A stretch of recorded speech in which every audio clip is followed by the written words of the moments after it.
আচ্ছা, আবারও চলে এসেছি 2024 এর পুজোর কালেকশন নিয়ে। আজকে আমি মিক্স ম্যাচ কালেকশন দেখাবো। যেমন আমি করে নিয়েছি সুতোর কাজের ওপরে লিনেন শাড়ি। এটা হচ্ছে লাম্বানি ওয়ার্ক, পুরো আঁচলটা যাচ্ছে এটা, আর পুরো বডিটা আছে ডাই করা, আর এইভাবে আসছে শেডেড আছে, একটা অফ হোয়াইট আর গ্রে কালারের ওপরে ডাই রয়েছে, তার সঙ্গে এইভাবে একটা লাম্বানি ওয়ার্কের কাজ যাচ্ছে। পুরো কাজটা ভীষণ সুন্দর এইভাবে আসছে। এটা টিস্যু লিনেনের মধ্যে রয়েছে, আর পুরো কাজটা এইভাবে আছে। আর এর সঙ্গে রানিং ব্লাউজ রয়েছে, সেটাও আছে সুতোর কাজ করা।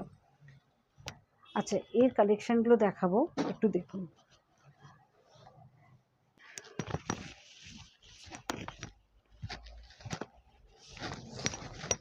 এটা রাস্ট কালার যাচ্ছে, তার সাথে এরকমভাবে একটা মেরুন রঙের একটা পাইপিং রয়েছে।